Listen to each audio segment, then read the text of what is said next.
Hello, everyone. This is episode 3, and today we are discussing search engine optimization, or SEO, with our SEO expert and co-founder, Todd Foster.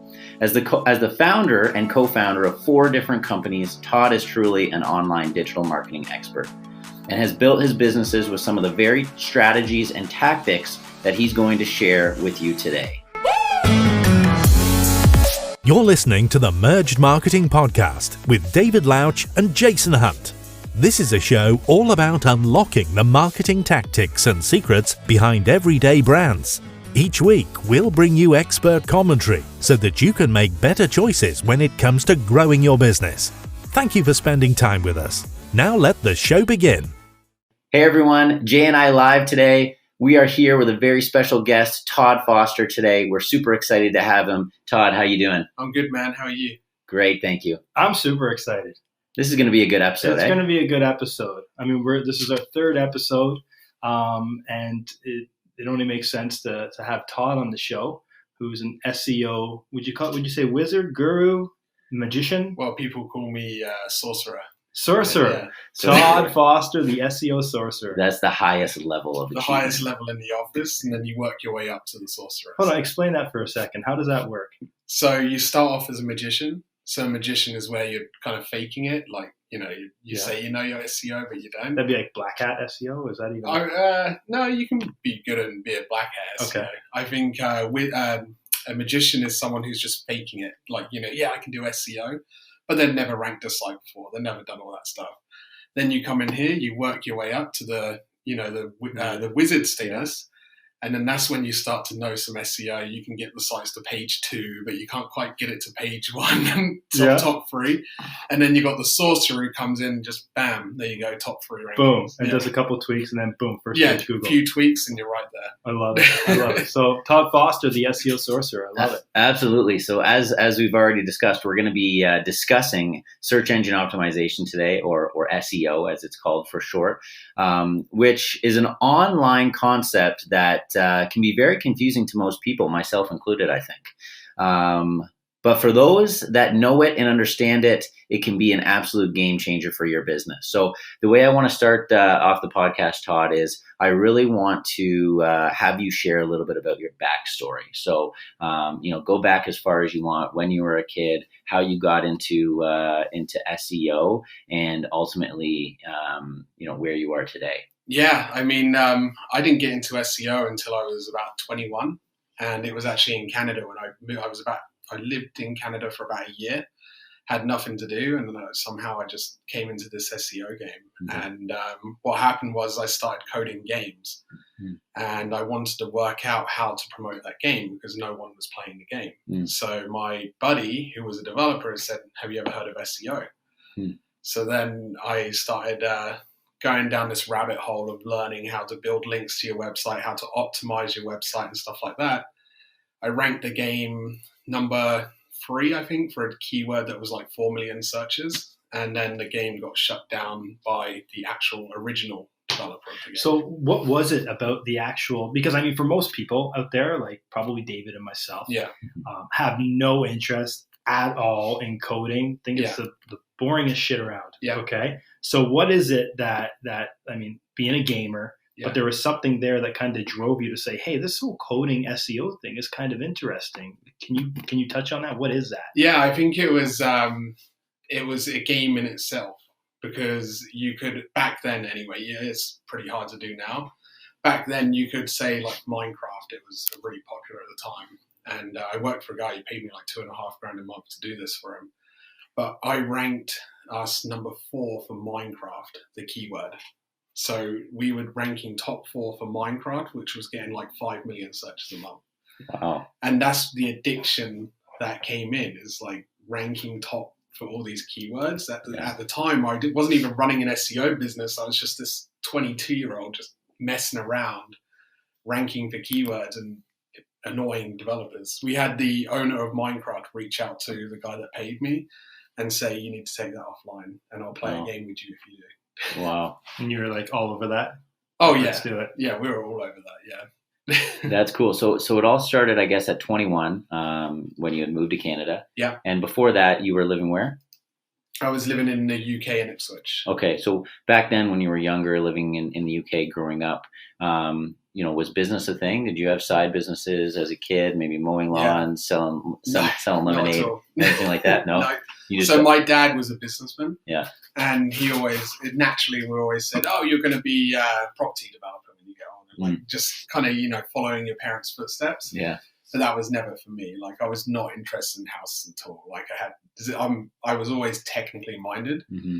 So the closest I think the closest I was to business minded was that I was very strong willed at school. Like, I didn't see the point in school and what they were teaching me because I didn't feel like it would benefit me when I left school. So I literally went in my final exams at school and I failed them all. Oh, really? Yeah, I don't have any exams or education in terms of that. You know what's interesting about that? If that passion that you had was something that was taught in school, you probably would have stayed. Like if it was mathematics, but because they don't teach SEO courses in school, but you saw that you had this skill that was SEO and coding, that I could see how that could easily drive someone away. Or they didn't make coding or computers kind of fun at school. So even in IT at school, it just wasn't interesting for me. It was like typing really fast on your computer or something, and I didn't care about all that stuff. Yeah. So you overall weren't a great student then? No, I was a terrible student. Yeah. And that's interesting. I mean, we all listen to a lot of stories about, successful entrepreneurs and stuff like Gary Vee, for example, but there's a lot of others. And most of these people that are now successful entrepreneurs were terrible at school. Yeah. Terrible. All I cared about was playing games at the time. Yeah. And that was the other thing when I was 15. I coded something, and it used to this is probably the most entrepreneurial I got when I was 15. I coded this bot that would play the game for me, and I would farm stuff and then sell it for real money. So that's how I made some side hustle money when I was younger. It's crazy. It's touching on what you just said there as well, like Gary Vee, right? Yeah. Like he was driven away from school because he found the hustle that he was doing was driving the money. Yeah. And didn't need the education.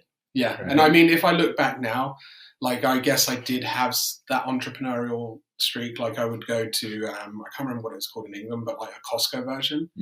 I would buy sweets in bulk, stand in the locker room and freaking sell sweets for 20p a pop. That's cool. Hold on, 20p or? 20p sweets, little tiny ones. How much is 20p?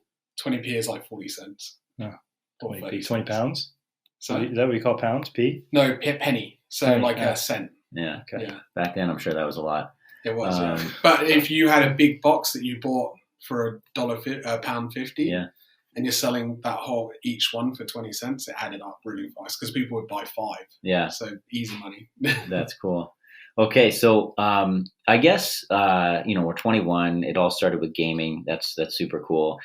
What exactly is SEO from just a very, very high level, 30,000 foot view, as basic as you can make it? Because as I said, I really do think that this concept of search engine optimization is very foreign to people. They might think they understand it, but I don't think they truly do. So I guess just give us a high level of context on what exactly it is. Yeah, so SEO is obviously looking at Google. So I'll give you the history. So back in the day, you had Alta Vista and all these other search engines, and they would just parse the links when you search, and there was no like kind of organization or relevancy to it. So then Google came along and created an algorithm, and then that algorithm would try and sort that to the most relevant sites and to give you the best possible information. Over time, Google has got a lot smarter, so now it's a lot harder to do it. I mean, it's easy if you know what you're doing, but it's a lot harder to just get straight into SEO. But SEO is basically, from a high level, is a site, your website, ranking it top on Google to get them results. So if you're Googling Salon Rockwood, for example, you want to be number 1. But if your site isn't optimized, if it hasn't got the links going to it and stuff like that, all the factors, you're most likely not going to rank number 1.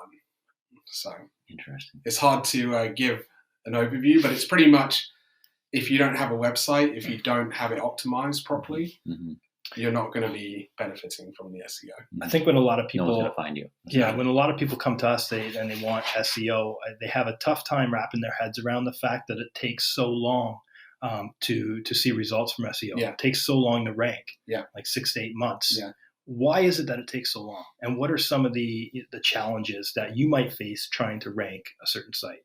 So it depends on the competition as well. But the reason why it takes long is because you can't just go into a site. If you're in Toronto and you're a personal injury lawyer, I can't just go into your website and magically go, okay, let's optimize your titles and web page, send a few backlinks, and you're going to rank number one. It takes time because naturally, like when you build a link, Google expects it to be natural, which when you're doing SEO, technically any link you're building is not natural, like however you do it.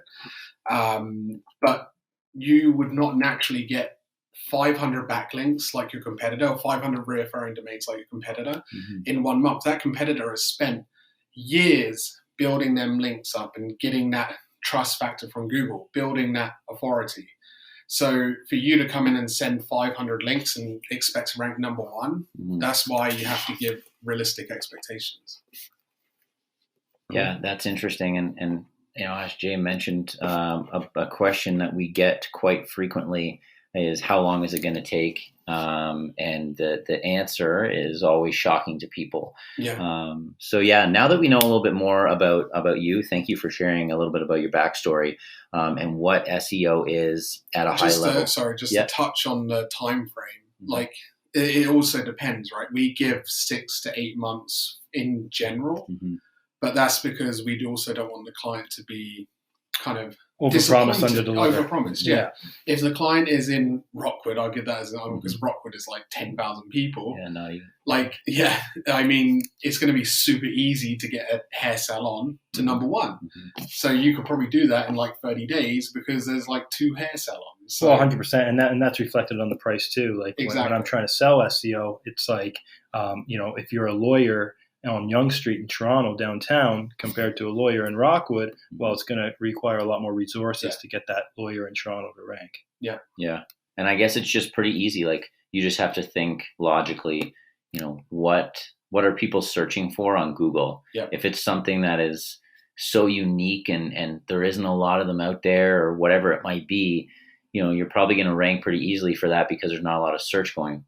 But if you're someone like a real estate agent, for example, and it seems like everybody is nowadays, it's going to be very difficult to rank for that because, there's probably 1,000 real estate agents within your local market. Yeah, right. Definitely. So, quick question I had about the backlinks that we were talking about there a second ago. If let's say you're a business, let's say you're a realtor that doesn't have the finances to fund an SEO campaign, but is interested in getting some pretty awesome backlinks. Right, like I don't know, who knows what, like Huffington Post or something like that. What's the best way to go about that as a realtor? I mean, ask the question. We could easily sell them backlinks.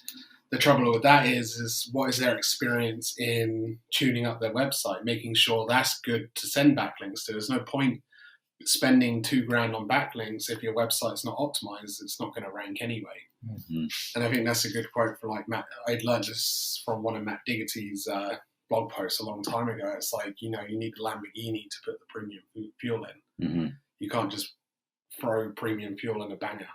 So that's the trouble. Like if you have no experience in SEO and you just want to buy backlinks, it's still not going to rank the website. I think a lot of people are confused right now with who Matt Diggerty is. He would be another SEO sorcerer.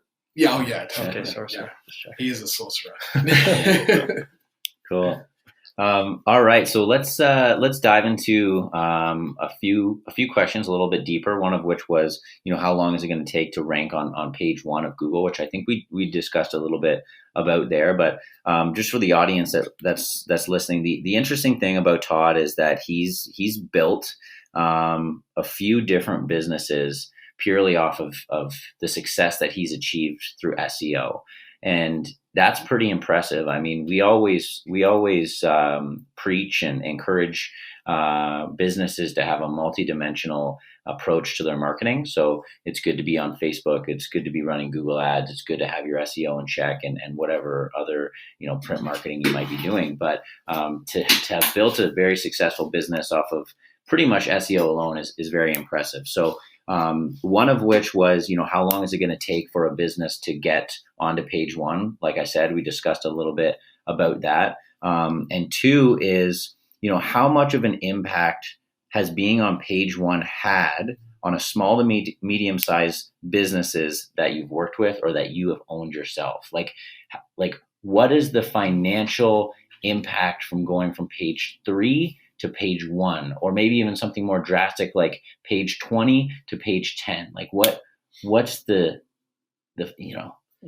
I would say I would not give it a page 20 to 10. I would say, I've always said the goal is top 3. Top 3 is where, number one, you're getting, I can't remember the stats, but it's like 27 to 30% of the search volume. Number 2, it drops down to like 18. Number 3, it drops down to like 12. And is that page 1, 2, and 3, or is that position 1, 2, 3 on page 1? So getting page 1 is a great baseline to get there, and that's big improvement. But then the next goal is definitely top 3, because being at the bottom of page 1, you're getting 1% of the search volume. So is that right? That's interesting. So it drops that drastically from the first rank number 1 to 10. The drastic drops. Yeah. Wow. Yeah. So if you're on page 2, which, I mean, considering how many pages there are when you search something, page 2, first position, like you're basically getting nothing. Yeah. You're just on the kind of, I don't know, there's no results there. But think about yourself. It's progress though. Like I get excited when you hit page 2. Because you made it's exciting. You're getting results, but you're not making ROI yet. No, that's right. So, well, yeah, I mean, how often when you search something do you click over to page 2? Yeah. I never do. Yeah. But some of the stats do say that, I forget what it is as well, but it's maybe something like 85% of the business or 90% of the business is all done on page 2, which means that there's still potentially 10 to 20% being done outside of page 1. So I guess some people do scroll. 10 to 20% of 0.8%. Yeah, but it's not like it's not like it's not like a quality over quantity thing. Like if you're going to page 2, you've probably already sifted through 10 other websites before getting there. So you know what I mean. It's not like you're increasing your chances at converting a sale, right? Yeah, interesting. Yeah. Okay. So huge impact on being on page 1, but obviously that's why you say it's a process, right? 6 to 8 months, because it really depends on the industry that you're in, but also where you start, right? Yeah. Some people start on page 10, others start on page 20. Yeah. So it's going to take a lot longer for that Others start without a website. Exactly. So who knows what number of page they start on? Well, like they're 0. Yeah, they're at like no pages on Google. Yeah. And that was like a Comedy Trot. They started with no website, no nothing. We built the website, and I think in 24 months we got them to top 6. And you can explain Comedy Trot, realtor. Yeah, local realtor.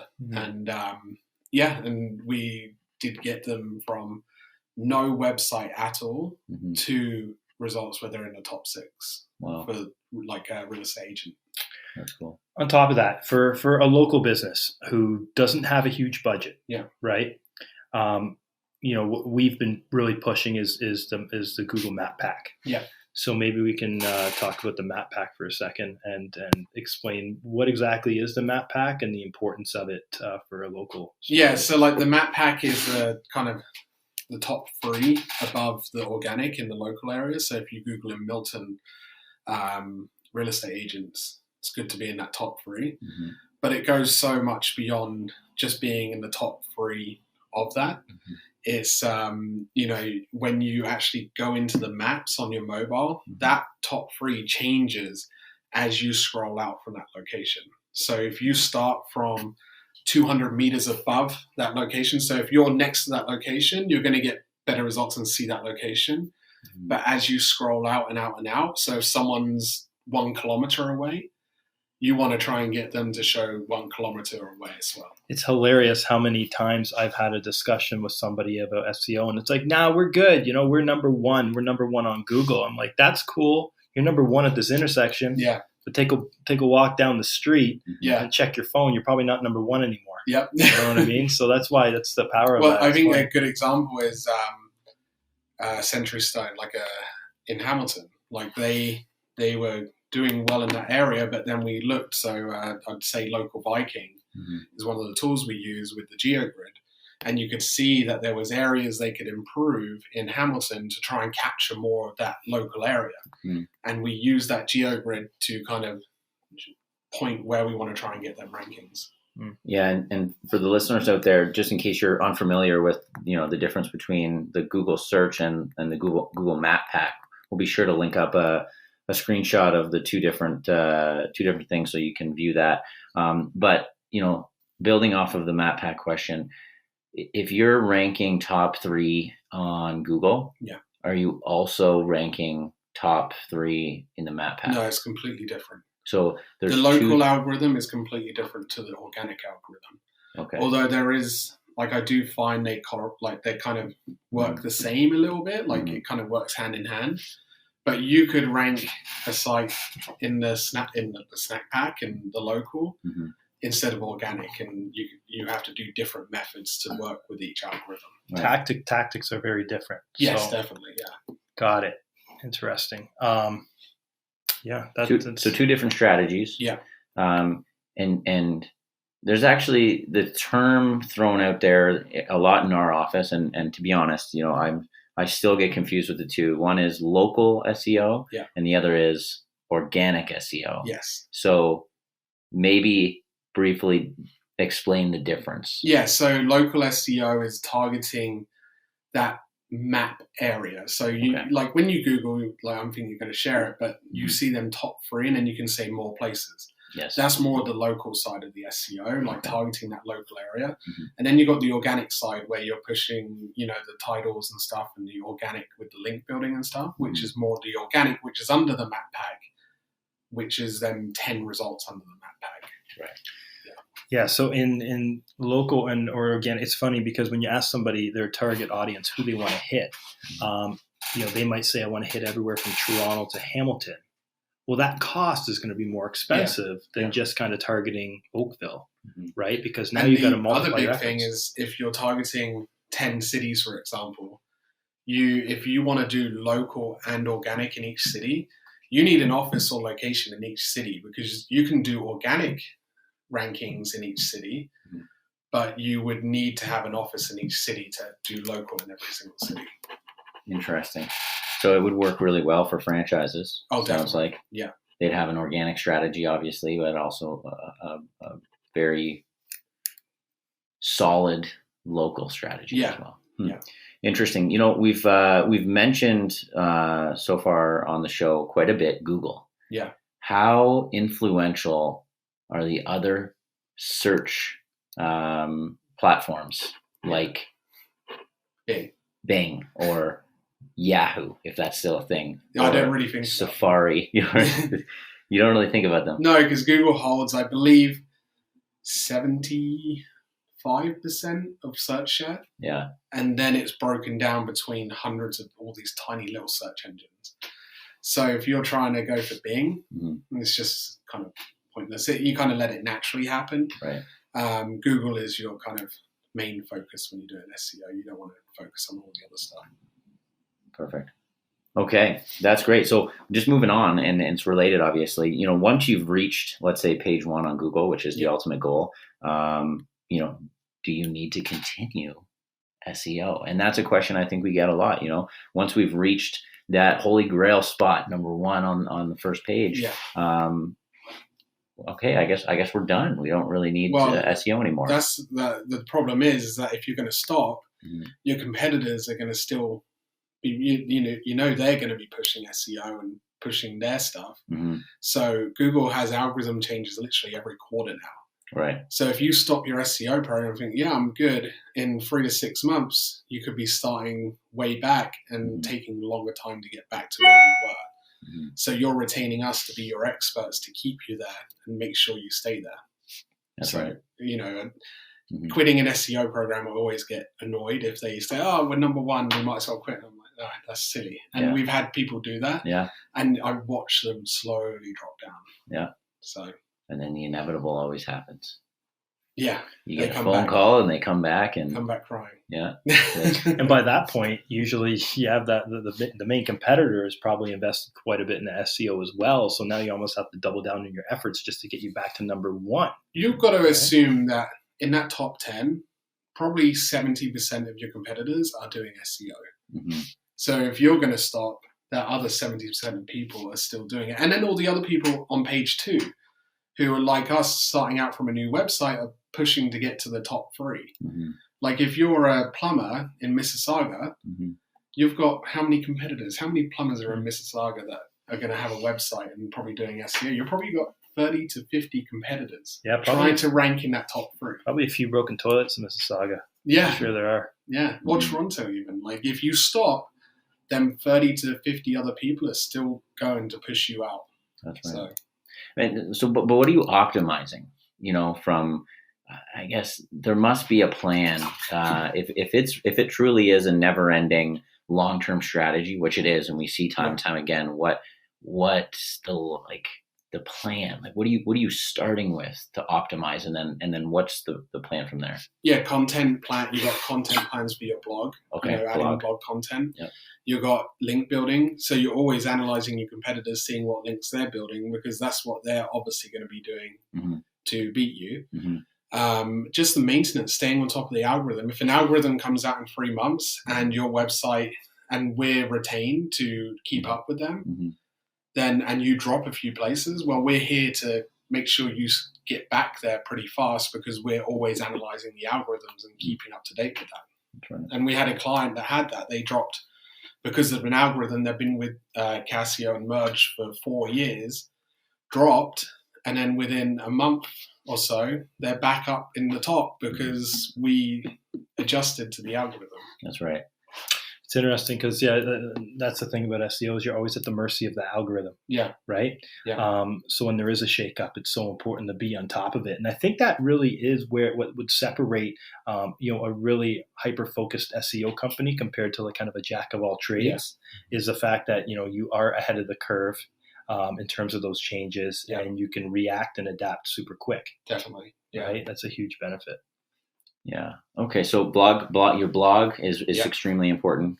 Coming up with new content, publishing new content on a regular basis. Linking. And then when you say link building, just so I'm clear on that is, your website is being linked out to on other websites. Yeah. So it's like there's a blog post on one of our dental websites that's linking back to a Merge Media site. That's a link build.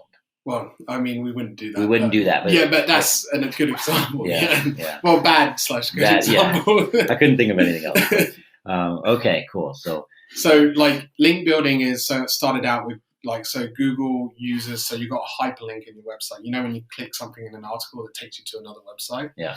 Well, Google used that. So back in the day, it was called PageRank. Mm-hmm. So your site would be ranked from 1 to 10. Mm-hmm. And Google, this was actually a Google metric. Mm-hmm. And back in the day, you would use PageRank to determine how powerful the website is. So if it's PageRank 5, I mean, you're killing it. You're getting an amazing link. Mm. So it was like a real popularity contest back in the day, like the best PageRank you could get. Like I used to have AdSense sites, and I would link them together because I would boost my PageRank to get rankings to get the AdSense. Mm-hmm. So now they've moved it from PageRank, where they stopped that because SEOs were hyper-focusing on PageRank and not building actual quality links. They were literally, you had an aquarium site and you'd be building a link on a fitness site because it still offered you the good popularity contest type link. Yeah. Now it's all about relevancy. Relevance, okay. So now, obviously you still have metrics like H3S, which is great to tell you kind of the authority of the website. Mm-hmm. But you're more looking at how can I get relevancy. So I would rather, instead of linking from a fitness site to an aquarium, I'd rather go find a fish blog that can link back to with a relevant article. The aquarium site. Yeah, exactly. That makes a lot of sense. Yeah.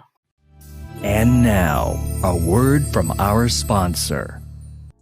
Hey, this is Jay, CEO of Fresh Crowd. We're a social media agency based just outside of Toronto, and we've been helping numerous businesses over the past 4 to 5 years in leveraging social media. Not just social media for local businesses, but also social media as a white label for SEO agencies out there. So if you're an SEO agency or a local business that's looking for some social media management and social media marketing and advertising, reach on out to freshcrowd.com. That's FRESHCROWD.com.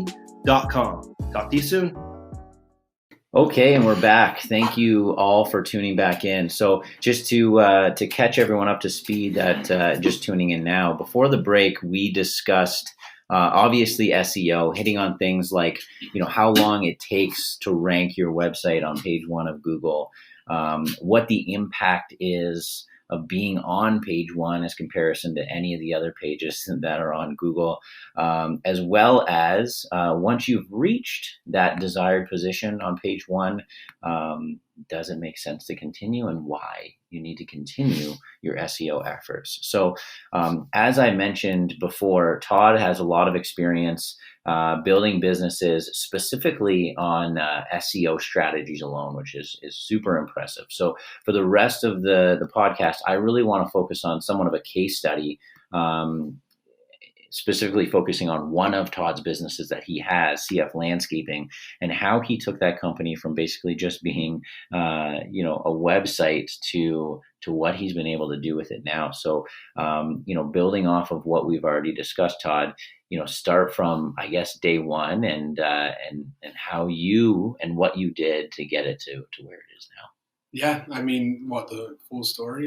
Yeah, I mean, let's just keep it, short and sweet. But yeah. I think it would be very beneficial for everyone to hear. Like, you started a landscaping company online, which is interesting, right? Because landscaping is very much you got to go out and do physical things. Yeah. But that isn't the story for you, and yet you've been able to have extreme success with the company.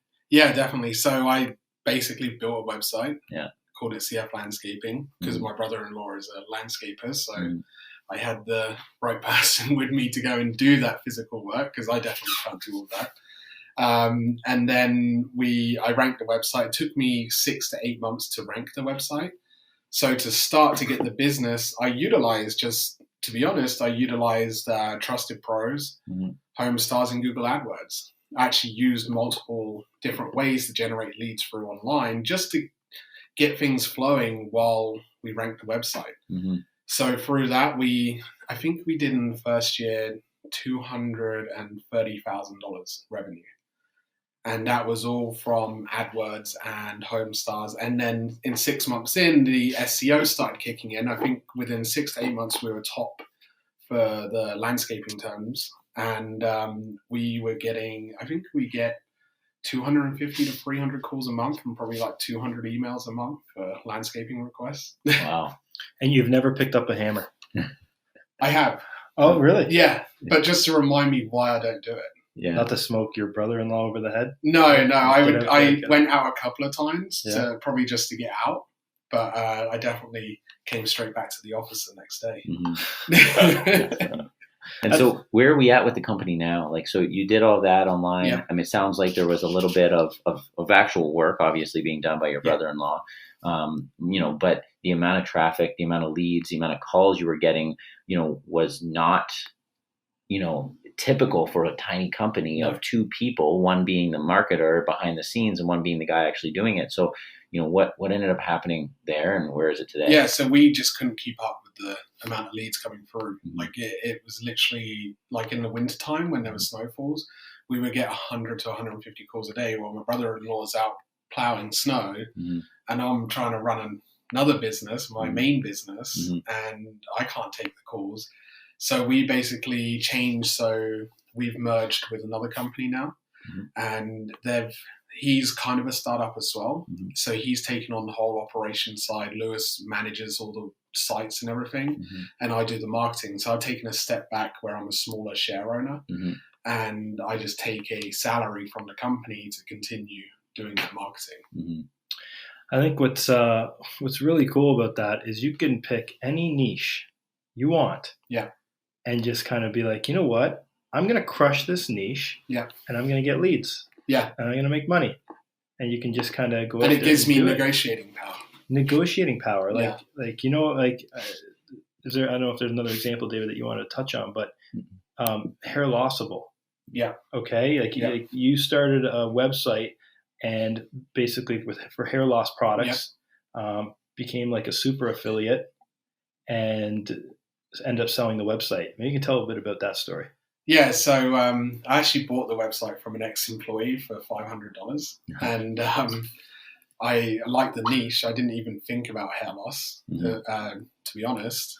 And then I started ranking it. 6 months in, we started getting quite a bit of traffic from all the SEO that we were doing. I started doing posts like 2 to 3 times a month, just posting. Blog posts? Sorry? Blog posts? Blog posts, yeah. And then I did a really aggressive link building campaign, not like crazy black hat, like automated link building, just being really aggressive with how I built the links. And we were ranking number 1 for hair loss shampoo in all of US, and ranking number 1 for all these times. I think the site was getting 150,000 uniques a month. Now, just to be clear, what people were doing were clicking on this site, content on the site, blog content, and then they were just going there to absorb information, get information on products, and then clicking on banners to go to Amazon or other affiliate. And so Amazon, so you're an Amazon affiliate. Somebody would click on a banner on Hair Lossable, go to Amazon, purchase hair loss products, purchase a TV, purchase a baseball glove, and you get a percentage of all sales. And we were getting such good traffic. Like some of the actual companies came to us and were paying us directly just to have a banner at the top of the website. We were getting paid, I think, $2,500 a month for one banner, just for them to advertise. Yeah, that's crazy. That's crazy. Yeah, so I come from a bit of a background too in the programmatic media buying, banner selling. There's a huge, if you have the traffic, you're able to rank a site, get number 1, get a lot of quality organic traffic. Man, those people who are paying $2,500 for that header banner are probably making pretty good ROI too. And it was pretty cool because they went from doing that, and then I sold the website. So I think I ranked it in 12 months, kept it for 12 months. I think in that 12 months, I made about 80,000 US. And then I flipped it for 210,000 US. So I made nearly 300 grand in 12 months from the whole process. And the funny thing is, the guy that was buying banners from me, he turned into an SEO client. Really? Yeah. So I turned him into a $2,500 a month SEO client after I flipped the site. That's awesome. So that was pretty cool. And now what's happening with Hair Lossable? What's the update now? I don't know. I don't really watch it. I know it was dropping in traffic, but that's just not maintaining it properly and not doing the right SEO. Maybe you should go back and buy it. No, a fraction of the cost. I've got too many other things going on. That's cool. So it sounds like a very profitable exit from that site, just through driving, quality traffic to the site. I've had 2 affiliate sites that I've had good success with. The other one was juicing, and I bought that I actually traded 10 links for it. Wow. And in 8 months, I turned it into where I think we made 90 grand in 8 months, 2 flipping. So that was really good as well. Yeah. Wow. So interesting. And then with CF, you merged with another company. And has that company taken on the name CF? Or no, they're going to keep their trade name. So now CF Landscaping is strictly an online business. Exactly. Yeah. Doing what? Just generating leads. Generating leads. Yeah. Because the leads are so powerful for someone like this new business, that CF just alone is just generating leads and making them more business, which helps me because obviously I'm part of that as well. So. That's so cool, because I bet you, like, online business is so big nowadays, right? Yeah. Everyone wants to start an online business. Technology is huge. We're only going to get more advanced. There's only going to be more opportunities to start businesses online. Yeah. But there are businesses that you probably would never think could be online businesses. Yeah. Landscaping being one of them. And it was pretty cool that you were able to do that. Yeah. My first try was when I was like 24. Yeah.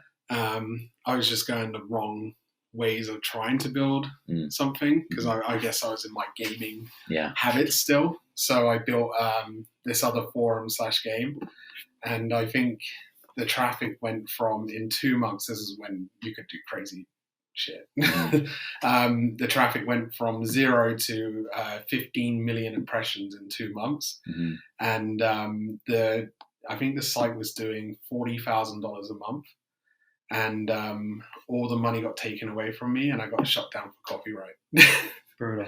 Wow. That was at 24. I was like, oh man, I've made it. I'm about to make 80 grand, and I didn't make anything. aside from that story, it does make you want to kick yourself in the ass for spending all those hours building NHL 95 rosters. You know what I mean? Building fantasy rosters and playing full out dynasty seasons on Sega Genesis. Yeah. What a waste of freaking time. I tell you, if we knew what we know now back then, eh? Yeah. I always, even though I did get in at a decent time, Mm-hmm. I do wish when I was 15, Mm-hmm. I found SEO then, because I know when I was 15, Mm-hmm. it would have been even easier. And I would have been even more successful if I found it when I was 15. Wow. That's cool. Well, thank you so much for your time today, Todd. I know I got a lot of value from it. I'm sure Jason did as well as our audience. So thank you so much. And for those out there that want to get in touch with you and maybe learn some more, what's the best way for people to do that? I don't know really. Probably I'm not a social guy Todd, really. Todd at Merge. Todd at Merge.ca. I guess, because I'm not very big on the socials. So Fair enough. Always sitting at a computer doing SEO. So stick in your lane, right? Yeah, exactly. Let me do it for him then. Yeah. Okay. So I'll give you guys my logins. You can reach out to Todd on Instagram at Merged Media, on Facebook Merged Media Ltd, as well as on Twitter. You can catch him or us at Merged Media. Absolutely. And please rate, review, subscribe to this podcast, all the great stuff.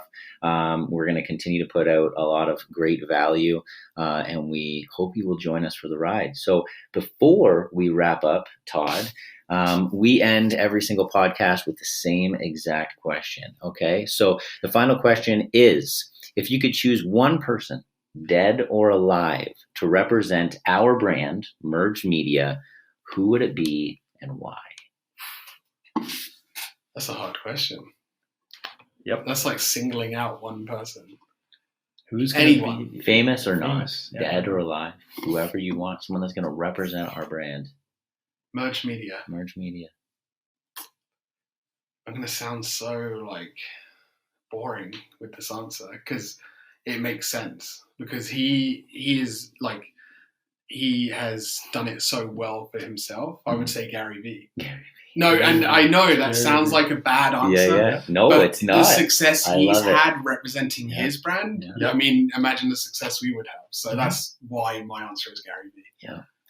Well, I personally love that answer as a huge Gary Vee fan. So I hope he hears that and is like, yes, I want to be that guy for you. So, well, how do you feel about that, Jay? Obviously, I mean, Vanner Media is a pretty brandable name, so you might want to change Merge to Vanner or something like that, right? Yeah, it definitely helps. But having a guy out there hustling and grinding and, spending hours on end, getting in front of people, building relationships with people is a pretty good guy to have. I picked Bo Jackson. Mm-hmm. Bo Jackson is you might not be familiar with Bo Jackson.